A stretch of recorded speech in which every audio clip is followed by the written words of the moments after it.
Welcome to the Agency Insider Show, where we dive deep into the world of digital marketing and entrepreneurship.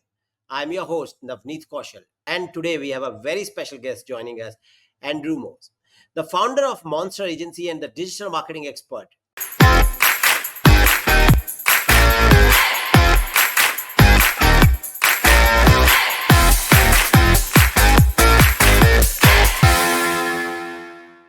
Andrew, welcome to the show. How's it going? Good. Andrew, let's start from the beginning. What sparked your initial interest in entrepreneurship and what was your first venture like? I've kind of done entrepreneurial things my whole life, and I've done the corporate world thing, and that's okay. That pays the bills, but there's always been a ceiling on that to what you can earn, and it's like when you have a corporate job and you're making a salary, you're just kind of thinking during the day, okay, like I'm making maybe like, I don't know, at the time, like you're making $100 for that day of work. And you kind of think like, man, I could make like $200 if I just XYZ, or I could be making $500 a day if I XYZ. So the wheels are always kind of turning on what you could be earning. And I think that's always kind of what has sparked my entrepreneurial journey, and just like coming up with ideas and then being like, I bet you could make XYZ doing that. Whether it's like a lawn service, as you're younger, or landscaping, or pulling weeds, or things like that. I don't know. It's always just fun figuring out ways to make money from the skills that you develop. Okay. So, you have rapidly scaled businesses as well. Like I saw your streetwear brand to a multi-million dollar revenue. Can you break down your approach to scaling and what do you believe are non-negotiable elements for growth? Yeah. So whenever I'm going to start something out, since I've run traffic to a lot of different websites, and I've done that for some time. Usually, I like to start off with kind of like coming up with like an MVP, like the most viable product, and getting something that's kind of working, that you feel like it's something that you could earn and charge money for. And then once you figure that out and you've come up with like a product that you can market, you put together your marketing material. Maybe it's a deck, or maybe it's just a website if you're trying to feature something that you're going to sell. Then just trying to buy traffic and seeing what happens when traffic is actually relevant traffic is going to that product or service. Once I start to see signals that, our click-through rates are great, people are adding a cart, or people are scheduling calls or reaching out, then I start to better understand that, okay, it's something that you can actually market and scale up. So by then, what you are doing, do you even have an actual product or a service, or it's just testing? If it's an actual product, I gotta have something, because you gotta ship it. But if it's a service, then it's gotta be ready to go. And you'll charge something for it, and maybe you're charging the right amount, maybe you're charging too little. But that's capitalism, and that the market's going to dictate what the product or service should be. If you've got nobody buying it, it's too expensive, or it doesn't have any customer demand. Usually I pick things that have customer demand, because I like to consider myself in that group of whomever would purchase. So I would already pretty much have an idea if somebody's going to buy it or not. It's just, are we pricing it right, and are we listing it and setting it up correctly? Okay. You have stressed focusing on long games in several of your interviews online, of course. Now, can you elaborate on how that philosophy has influenced your strategic decisions, even when the short-term results are uncertain? I didn't understand the first part. You said long games. Yeah. So you say that you like to focus on the long games. Oh, yeah. If I'm building anything, it's going to be something that's going to be built that will generate revenue monthly, be something that can get to good revenue. But, building to sell as well. If you just build to work and work and work and work, I guess that's okay if that's what you're looking to do. I'd rather sell something, and in terms of like an exit, build something that's scalable that you can exit is better to me, just in case you ever get bored with it, because, you want to solve these problems that you start off with. And then as you're solving these problems, now you're seeing other things, and you're having to solve other problems, and maybe it grows out to something that's so big that you're like, okay, like I like the problem at first, because you have to start with passion and interest, or else if you don't have that, it's going to be really difficult to stick with it. But it's like, I had a passion for doing this, with maybe 10 customers per month, but I no longer have a passion for doing this with 10,000 customers per month. It's getting too crazy, and you'll want to exit.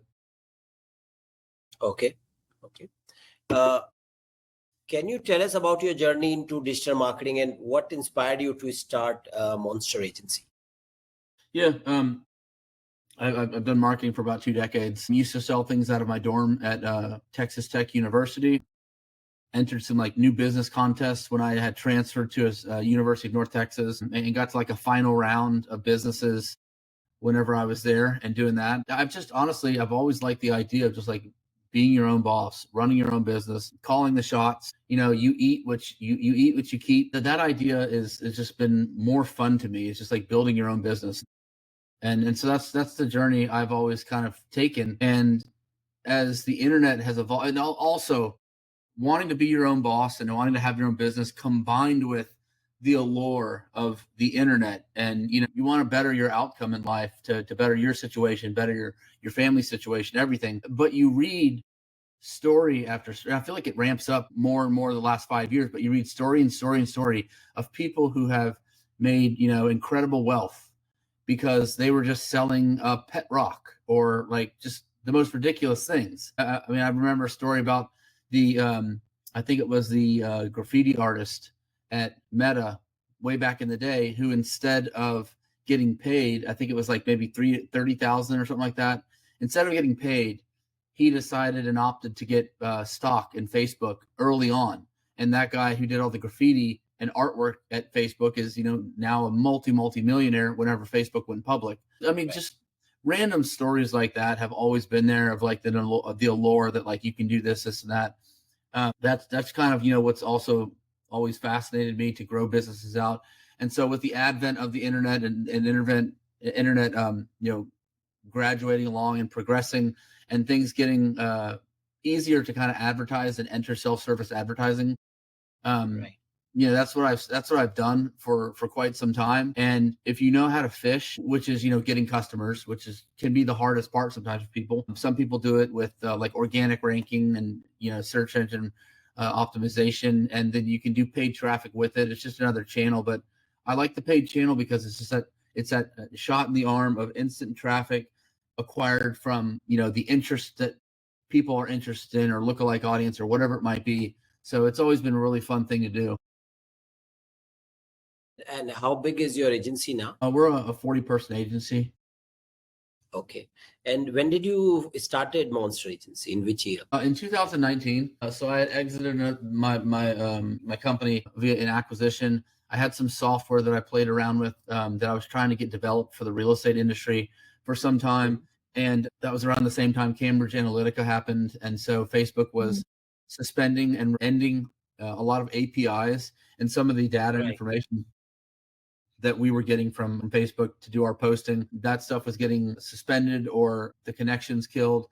So the writing was kind of on the wall not to scale that out. And so I scaled that company that was kind of growing out a little bit. It was kind of like a hobby, but I scaled that one down, went into the agency side of things, because it's like what I was doing to, grow my businesses is using ads. So I figured I might as well do it for other people. And I had done it for a few friends at the time that knew what I was doing and knew that I was, scaling out like an apparel brand. And so I came in, I helped some of them. I was like, this is like pretty straightforward. I can do this for a lot of people. Why don't I just start an agency? And so I did that in 2019 and brought a couple people with me from my prior venture. We were like a 3 or 4 person team. I was doing a lot of the stuff, client communications, reporting, not really necessarily building out the graphics and videos and stuff like that. I had a team doing that, but just handling a lot and doing a lot of the stuff early on until it grew to a point to where I could start to hire people to fill positions. Okay. And so what were some of the biggest challenges you faced when you started your agency, and how did you overcome them? Yeah, the biggest challenge is just getting from like these like incremental points of like, and I tell clients this all the time, that if you're coming on with us and you're going to be spending like $3,000 to $5,000 a month, which a lot of times, a lot of brands, whether they're a newer brand or a more established brand, they want to kind of start with about maybe $3,000 to $5,000. That seems to always kind of be like the point in which they want to be spending online. You start kind of at that range, and you'll go up higher and higher. But it's the hardest thing getting people from, like, if they're spending $3,000 to $5,000 per month, to get them to a point where they're spending $8,000 to $10,000 per month and going, like, basically doubling their ad spend, because a lot more problems and deficiencies get exposed when you scale your traffic up that much. And it can sometimes get more difficult to be able to stabilize your costs and your return on ad spend. The more that you spend with Facebook, for some reason, the higher that you spend, a lot of times it will start to enter auctions that are just not going to work and aren't profitable. And so it will spend your money on a daily basis. Yeah. So that means that when people increase their spend, it's not necessarily it will increase the business. Yeah, I mean, if you give Facebook a budget of like $50 a day, it's going to be more prudent and efficient entering auctions in that it feels like it can win for whatever you're optimizing for, whether that be an add to cart or a purchase. But if you give it $100 per day, it might start like getting a little bit more wild and entering auctions that maybe it shouldn't. And then, $150 a day, $200 per day. So yeah, it definitely gets a little bit more difficult the more that you scale. And what's been the most surprising aspect of running your own agency? Probably the amount of time that things take.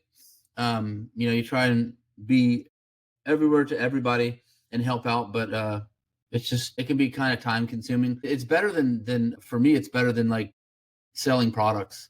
The reason I didn't enjoy selling products a lot, like with my other venture, is because you have to be shipping, you have to be fulfilling, you have to be doing like operationally, you have to be making orders and packages arriving. And my family and I, during that time, we like to travel some, and like we went overseas to Germany and Paris for a little bit back in like 2017.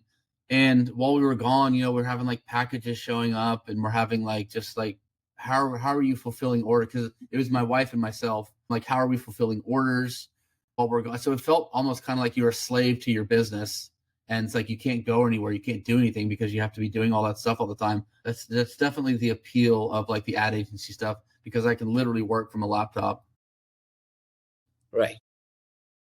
Okay, let's shift gear to digital marketing. I mean, you are recognized for creating successful campaigns across platforms like Facebook and TikTok. What's your process for developing a campaign from scratch? So we'll have a client fill out their client briefing document. We'll get the information from them regarding their budget, their demographic, who their competitors are, what some offers and promotions that they would like for us to promote. And based on that and based on their feedback that we get from them, we'll work up some graphics and some ad copy, some light videos on Facebook. For TikTok, we'll go off and we'll get creators to be able to do creator videos around some hooks that we feel like address or kind of like agitate the problem, the old like problem, agitate, solution, that agitate the problem so that we can speak to it and talk to it and get people hooked in. But that's kind of how we start. And depending upon if a brand has actually run campaigns or if they're currently running campaigns, then we'll of course go inside their account. We'll do a historical analysis to see what's worked and what hasn't. If we don't have any information on what's worked, what hasn't, then we'll launch the campaigns with our normal kind of structure that we would normally do between prospecting and retargeting campaigns. And then once those goes live, we'll see how they start performing and then start making changes in real time on the fly to start improving it. Okay. And I mean, what are some common mistakes you see businesses make when they launch digital campaigns like this?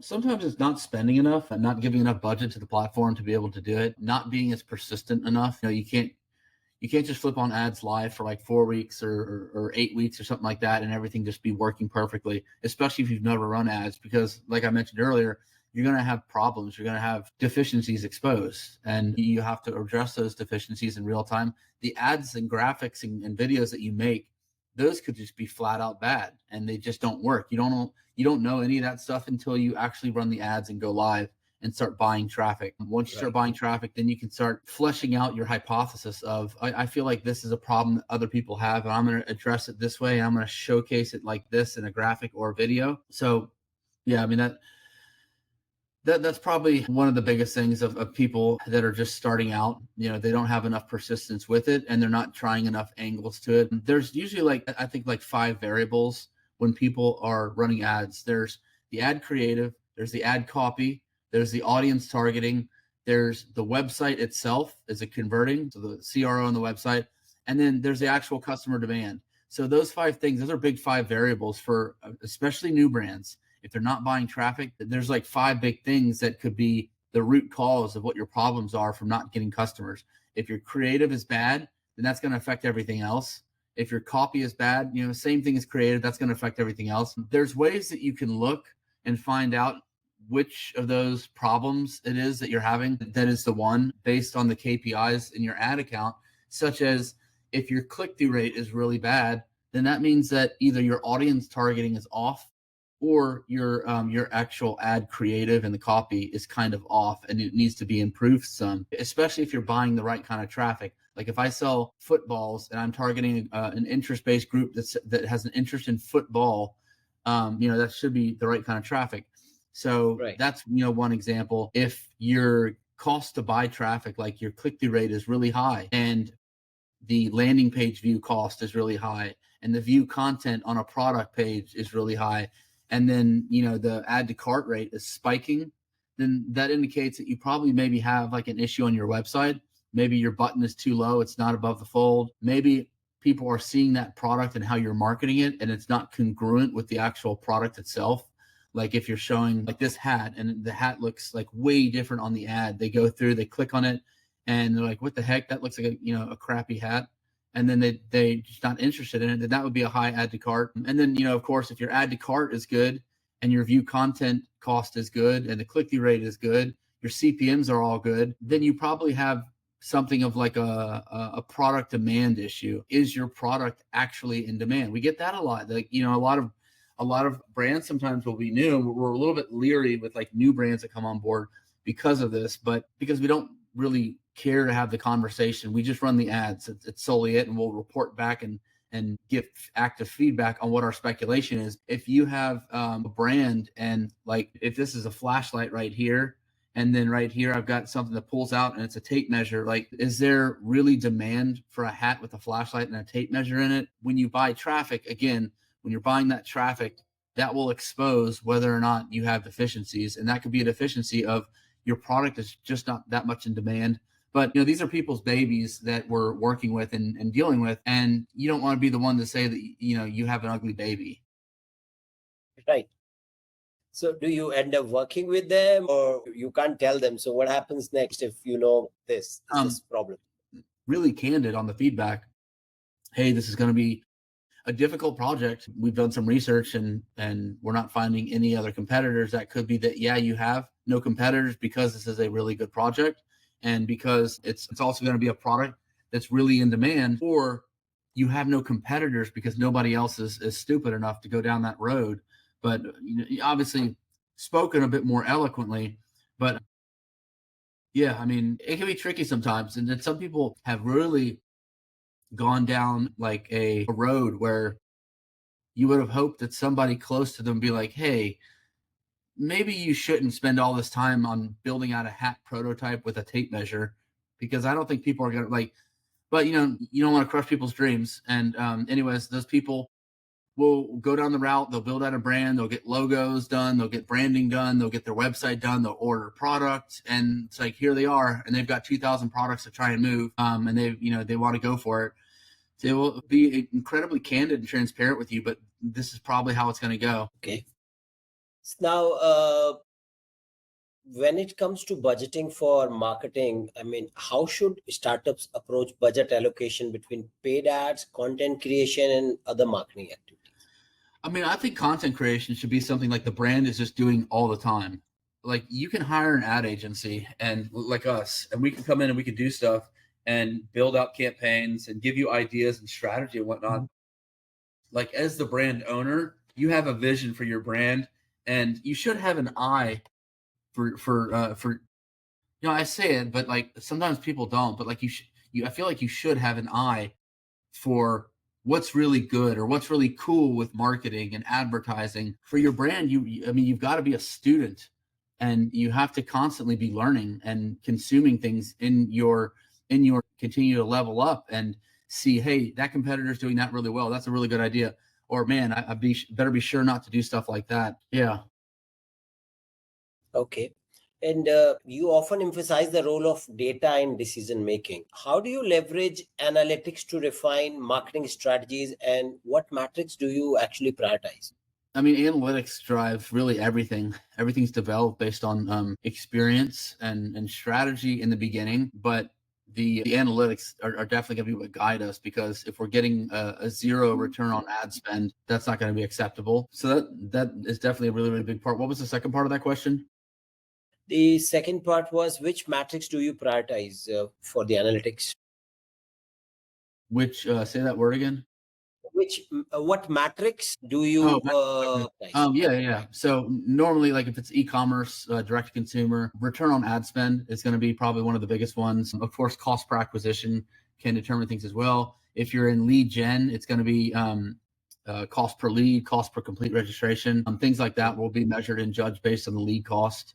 Um, yeah, I mean, those are pretty much the main ones. All the other ones that we would use are just kind of supportive of if we feel like we're in the right direction, such as CPMs. Do we feel like the CPM, the cost per thousand impressions, is really high, like we're paying a really high rate, or do we feel like it's really low? Sometimes if it's really low, that means that the quality of the audience is just not that great. If the cost is really high, it could indicate that you're going on a very small audience, like maybe 1,000 users or something. You say your expense to advertise them might be more expensive. Those the CPMs, the cost, the click through rate itself, and then sometimes looking at frequency, how many times people are seeing your ads, which can also be tied to how costly your CPMs are. And then whatever funnel somebody has, if it's lead gen, then it'll be like landing page view, lead conversion event, complete registration conversion event. We'll look at the events sequentially from top to bottom. And we look at some of that stuff to be able to determine if we're on the right track. And for e-commerce, it's going to be landing page view content, add to cart, add of payment info, or initiate checkout, and then purchase. Okay. And of course, there is a difference in marketing for B2B versus B2C. How do you tailor strategies differently for each? And what are the biggest challenges for each segment? I think the biggest challenges are probably around like lead generation and the costs there, because the reason I like e-commerce a lot is because when we generate a sale, a purchase, we can see what the revenue is that was brought in from that. We can see the ROAS. It's all in the platform. Like it's black and white. We either own the win or own the loss.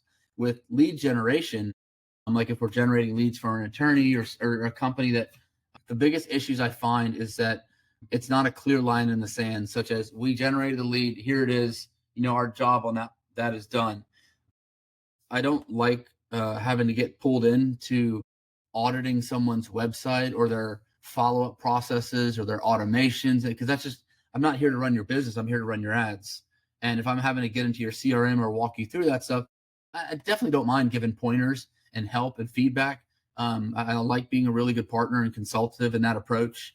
But like if our job is being done really poorly as a result of how you're working those leads, that's never fun, because then eventually, you're getting conversations of, hey, the quality's bad, the leads suck, they're not good, they're not working.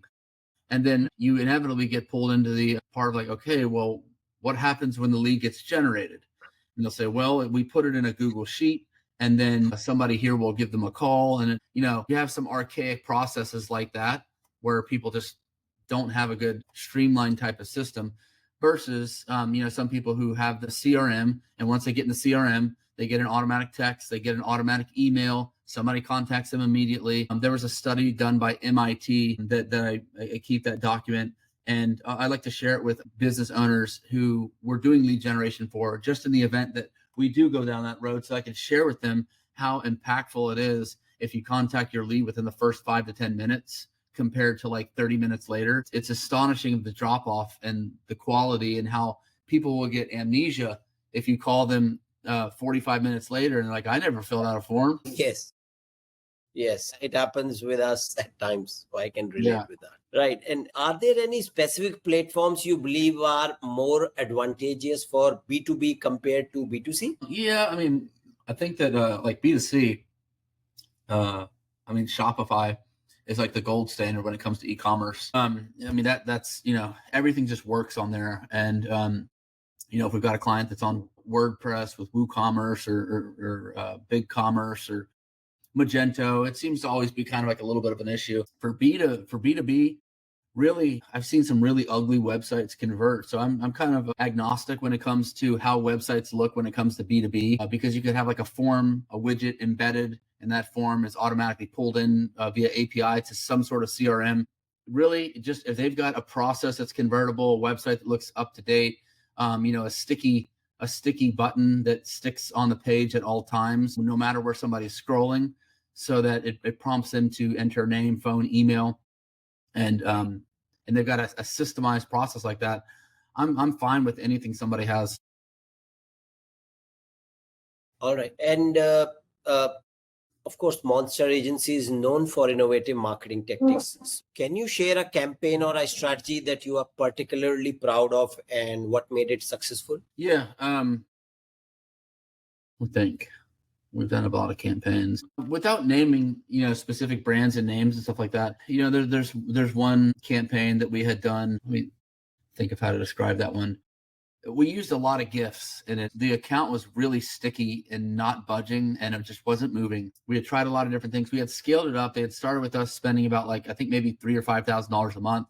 And then we scaled them all the way up to about $250,000 per month. And they were selling products, of course, but we got into this world where things were just not moving. And sometimes that happens in these accounts. Like you've got competitors that you're going up against. You've got market conditions that you're going up against. And I like to have clients that will be willing to try. And sometimes trying things is expensive, but being able to try different things to have a paradigm shift and to get a paradigm shift in your account and have things really move and be different, you've got to do some different stuff and you've got to try some different things. So we had used GIFs. After a while, we were using normal graphics, normal videos, but when we started running these GIF campaigns, this is actually a little bit after COVID, but when we started using the GIFs, they did a really good job in explaining something that's maybe a little bit complex to people and making it really simplified and really just dumbed down. And then, which we were kind of astonished by, because it was like,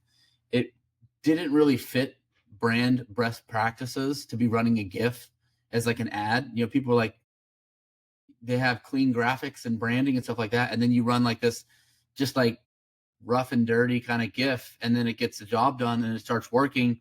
And then you try another GIF and it does a good job too. Like now the account, it feels like a meme account or something, because it's just like nothing but like GIFs, but it's done a really good job in being able to quickly explain something that's a little bit complex to people in a really fast manner at speed in their news feed. Because, sometimes when you're scrolling your feed and you're going and you see, ads, you've got a really short amount of time to be able to get people engaged and looking. And the GIFs are really good at being pattern breaking. And they're like, because if you see a GIF and you're scrolling, you're like, okay, what is that? You're kind of looking at it. You're giving it at least a second, a little bit of a consideration. And then just that little amount of consideration and then clicking with the right people who see it. That was a game changer in the account. And then we were running dynamic creative with a handful of GIFs, and we were able to scale that campaign up a ton. Wow. That's something I've not heard before, but sounds like a very interesting approach. Yeah, it works. Right. So what are your thoughts on influencer marketing in 2024? Is it still as powerful as it was before? And how can brands make the most of it without falling into the trap of variety metrics? Yeah, I think that's a good point with like the vanity metrics and stuff like that. Like, I've never been a massive fan of influencer marketing, because it's like, you pay somebody $1,000 or $1,500 or $225. I've heard of a lot of crazy numbers too. You paid them that. they post, and then it's kind of like, okay, like that's what it is. And if you don't get any sales or any business from it, it's like, man, ugh, that's painful. I just wasted so much money and I could have used it. Like for me, at least if I run ads, I can point to something tangible and say, okay, well, that's what I got out of it. But with influencer marketing, depending on how you structure it with influencers too, if they have it on their page and it lives on their page, if you've got any kind of like photos or videos out of it or anything like that with the influencer talking about the product that you can then use and remarket and add on your website and things like that, you can really wring your towel dry of it. But I always like kind of just building out assets that you can duplicate, and that's a big that's a key word with influencer marketing. Like is duplicity. Like, is it duplicable? Can you recreate this with a good influencer? If I got, like, I don't know, Steve Harvey to make a post for me and about my book that I have coming out, and he does that and we crush it. Okay, well, can I get like a Cedric the Entertainer? Can I get like DL Hewley? Or can I get other people that are kind of similar to this person to then post it and recreate that magic? And usually the answer is no. So what makes it difficult with the influencer marketing side of things is that, you can pay a good amount and you can get it out of it what you want, the money, the revenue, but you can also get absolutely nothing. And then the other part of that is that it's not really duplicable. With ads, you can break them down as to what makes an ad successful and what doesn't make it successful. And you can kind of recreate those ads and redo them over and over at no cost to you. But the influencer marketing is definitely something that's a bit more tricky. Okay. Now, what's your approach to building and maintaining strong client relationships? Communication, staying in the loop. And our team members, that's part of their duties and job is to maintain client relationships and be communicative with them. I stress that, you need to, like at the very beginning when everybody meets with their teams, like when our marketing strategists who interface with clients, when they meet with their teams on Mondays, they should then be letting their clients know what happened the last 7 days.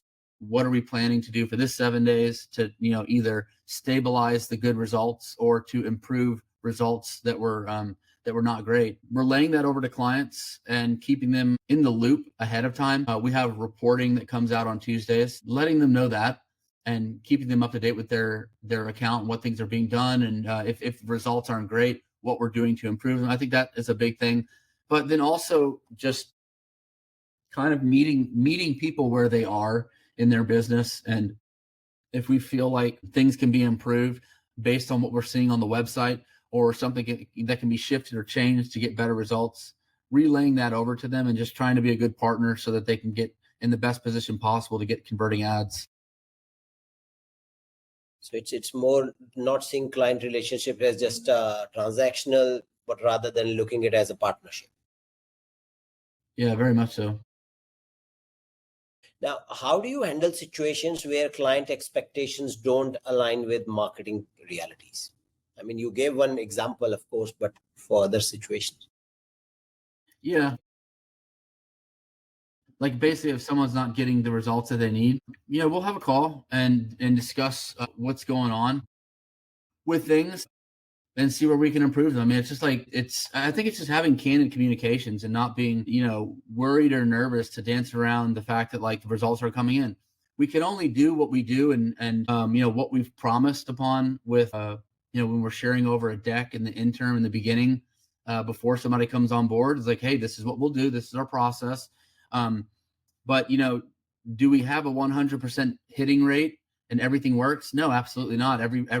There's no ad agency that every single brand they come on with works. There's brands that come on and we feel like we can get them moving because we've solved similar problems in the past for other people that are similar.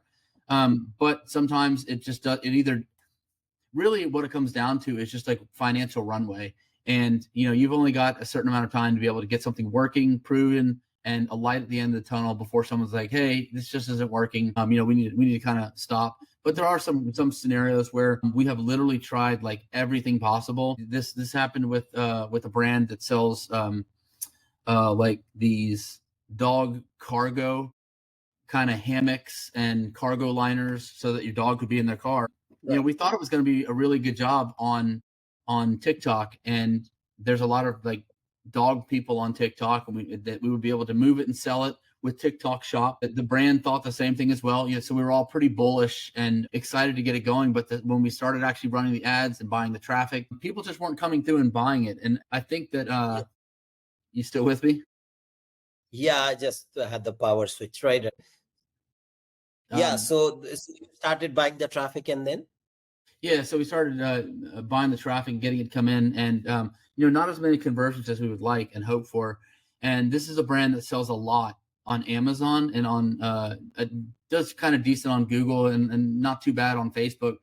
But I think with them, the problem was because we literally tried everything that we could try, between audience targeting, between different ads, different creative, between sending the traffic to their website, sending the traffic to the TikTok shop. I think it's one of those things where, and you can only figure this out by spending money against ads and running campaigns. Like TikTok is just not a good platform for them for some reason when it comes to consideration and purchase. When it comes to discovery and awareness, I think it could be a great platform for them, but they would need to adjust their KPIs and how we're measured, because when people are looking for something specific as a dog cargo liner, I think we did a really good job in being able to promote it and sell it to the point where you're like, oh, wow, that's a good idea. I should buy this. I click. I think it's just too difficult for people to be able to make that kind of a purchase in that manner if they don't already have a need and demand behind it. Like, you're not going to show somebody something really cool and just have them be like, wow, I've got to have it, and I purchase. Whereas when they're on Amazon and they're typing in dog collar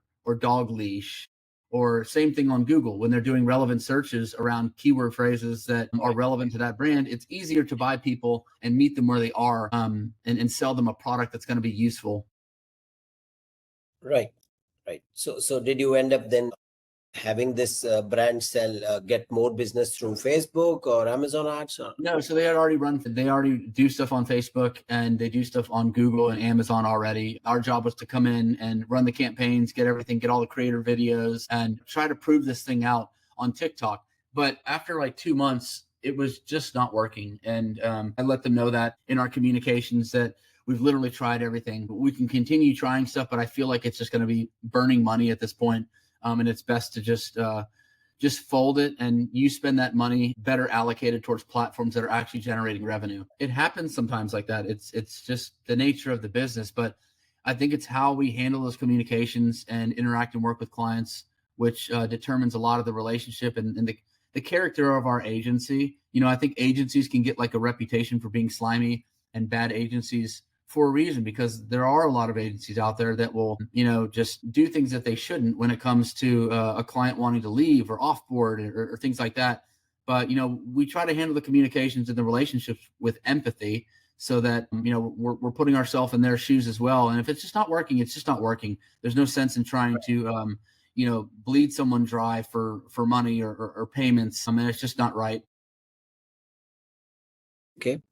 That's a very honest and different approach. And I know agencies would rather keep on making money rather than being honest. Right. It's so, but the thing is that, is like, not only do you have to look out for your agency and your brand when it comes to like online reputation management, but because people will scream things from a mountaintop the second things go wrong. I learned that back when I was selling products online for like, apparel and stuff like that. Right. But they'll scream it from a mountain, and you don't want that, and they don't want to do that stuff either. So just like do the right thing so that they can move on. But like, whoever, my team has to interface with these people, and they have to communicate with them. And if somebody's mega pissed off because of how you're billing, how you're running things, I mean, that's incredibly stressful for somebody to be, working at Monster Agency and having to like deal with somebody who's an absolute wild card and it's about to just blow up at them at any minute. So I don't want to put our team members through that kind of stuff either. Okay, let's talk a little bit about AI as well. I mean, none of my podcast recently goes without talking about AI. Now, AI is becoming, of course, a major player in digital marketing. How do you, first of all, do you incorporate AI in your campaigns designing or execution or optimizing? Yeah, I think that AI should be used by anybody nowadays, because it's developing at the speed of light. And I think most people who aren't using AI, it's not that they're just like, oh, I don't believe in AI, and they just thumb their nose up at it and don't believe. I think it's because they don't have the right kind of use cases, or they haven't had somebody maybe show them what to do with it so that they could have that aha moment where the light bulb goes off and like, oh, wow. And being entrepreneurs like you and I are, when you see something that's being done by AI, first you'll marvel at the novelty of it, and it's kind of like a bar trick, and it's kind of neat what it can do. But after the novelty of it goes away, and you're kind of just left looking at it and what it is, then you start to kind of think about like, I wonder how I could use this to make more money from it, and how it could help me in my business. And then you start using it in that capacity. We use it a lot for sometimes with copy. I'm not a huge fan of the kind of ad copy that AI generates. It sounds like over the top and just a little bit like kind of fake. But for coming up with different ideas, I think it's a great tool to give you a perspective and a view that maybe you just didn't see before. And then also being able to break down and analyze large amounts of data, and then having it be able to like, spit you out answers based on the data. I think that's really helpful when we've got like, a customer CSV file of all of their reviews from Amazon or Google or wherever they might be housed. So they got like thousands of reviews. You feed that CSV into your AI, and then ask it to analyze it and extrapolate what are the 10 best value props that it seems like fuel our brand based on the reviews that people are talking about. What are the 10 biggest pain points that people have so that way we can create ads to address the pain points or ads to highlight the value propositions of the brand. Okay. Are there any AI tools or platforms that you have found particularly useful in your marketing efforts? I like Claude. I don't know if you've used that one. Yes, we do. Yeah. So I like Claude because you can develop out a project and it can be specifically for that client, which we do a lot of times. We'll have like a client, like client A, and then we'll make that project in Claude, and then we'll feed it a CSV file. And that's where we'll go and we'll just educate it on the brand and feed it information. That way, if you want to come up with ad copy really quick, like, hey, share me like 10 different ad ideas based on this brand and your understandings of this brand. Give me 10 ideas for Black Friday sales that we could run. And then you can, pass that over to the client for information. We always look through it though. We don't just want to like provide information that's just solely AI info. You want to kind of like go through it and, make it your own. Okay. And so let's talk a little bit about your personal insights. So, of course, entrepreneurship is known for its high and lows. Can you share a moment in your career where you faced significant adversity and how you overcame it? Yeah. I think, entrepreneurs probably go through stuff. I mean, there's seasons when it comes to your business. And, sometimes when there's seasons of prosperity and sometimes there's seasons of famine, and, just being able to properly weather those storms. I don't have any specific scenario. I feel like I've been through so many damn things, but just being able to weather through storms and constantly be pressing forward, whether or not, you've got your business is in trouble or whether or not your business is being really prosperous, making sure that you're making the capital allocations and investments in your business to where you're not a one-trick pony. And I think that that's a big component of ads and paid traffic, because if you can run paid traffic and you can run ads, then and you can do it in a profitable way for your business, you're never going to really go through a season where it's like a dry season. If you're based on referral business only, like that's not a business, that's kind of a hobby. Until you can start buying traffic, in my opinion, and getting a monthly volume of visitors to your website that you can depend on based on some sort of cost, and that you can get a customer out for whatever that cost is, until you can do that, you're going to be kind of just like doing things. And it's I don't know, that doesn't sound safe and secure to me, but there are different seasons where we'll have a large influx of clients that are wanting to work with us, and then seasons where it's just like sometimes in Q4 it gets quiet because everybody's just like head down focused in their brands. Did I lose you? You still there? Yeah, you there? I think they. Okay, I'm here. Yeah, I think the connection got lost. You were talking about so if there is a large number of traffic coming to your website, then yeah, you need to have if you got a large number of traffic to your website, you need to have some sort of dependable volume of visitors to your website so that you can be able to generate some sort of business from it, because you can't scale a business based on hopes or referrals, or maybe people will reach out and things like that. The only way you can scale your business is if you've got a dependable source of traffic that you can depend on to build up your, your monthly revenue to a certain rate, so that you can make certain hiring decisions and other advertising decisions. Okay.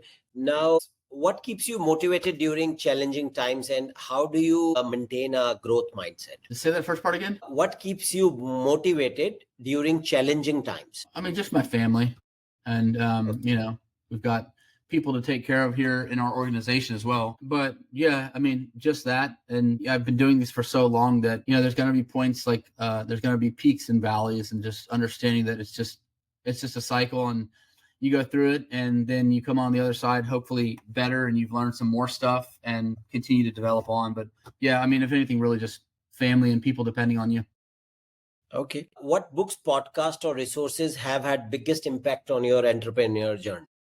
I honestly, self-admittedly, I'd love to read more, but I just don't. I don't know if that's a component of people that are in this space that work online all day, because I feel like I'm reading and reading and reading all day. By the time it's the end of the day, I'm not wanting to really like crack open a book or anything and just kind of read. I don't mind the audiobooks. I think those are helpful. And I do enjoy when I get a chance to actually listen and read around topics that are of interest to me. But it seems like by the end of the day, you're just like so burned out between reading emails and Slack communications and work. And then, just your normal day-to-day self-education with remaining a student of your craft. I just feel like there's not a lot of time for people to be able to crack open a book and read. I guess I could read 10 pages a night or something, but when I'm done working, I'd rather just kind of like relax.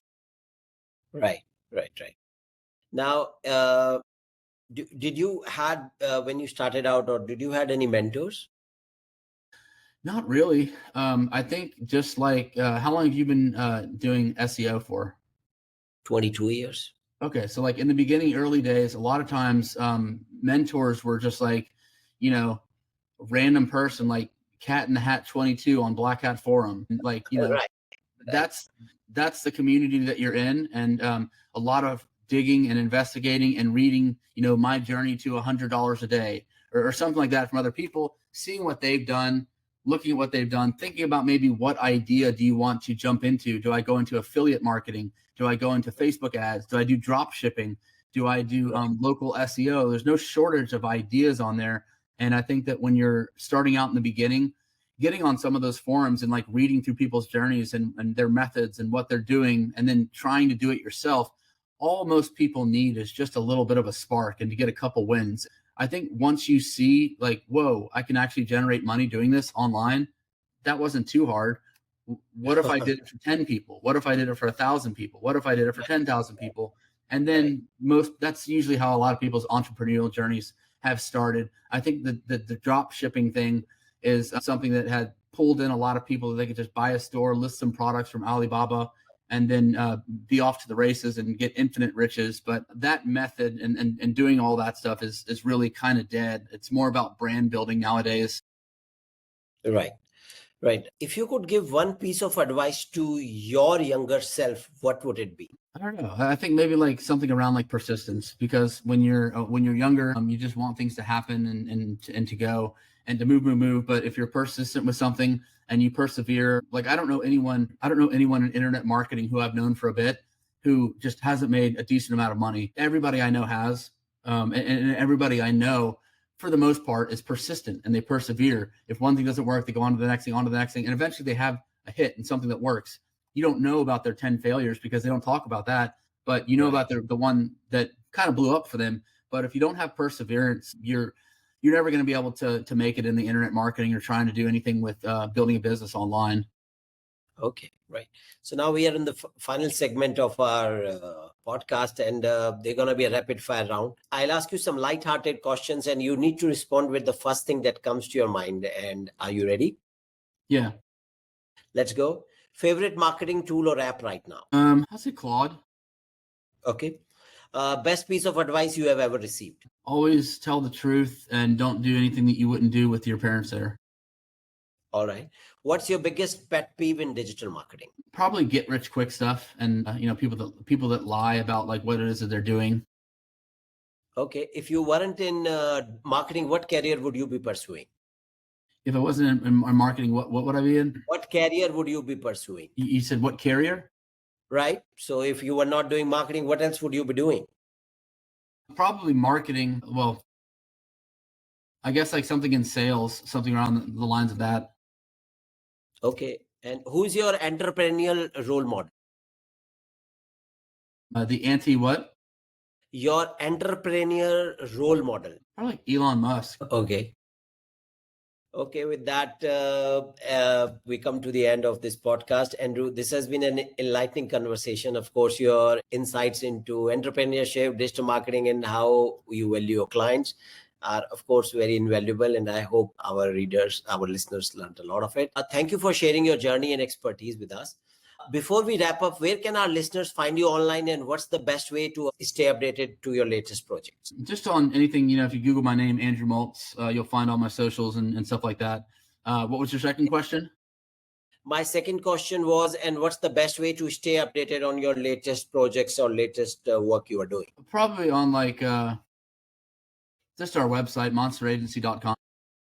Okay. And which social media channel are you most active on? Probably Instagram or TikTok. Okay. Okay. Thanks again for joining us, Andrew. And to our listeners, if you enjoyed today's episode, don't forget to subscribe, rate, and review the podcast. See you in the next episode.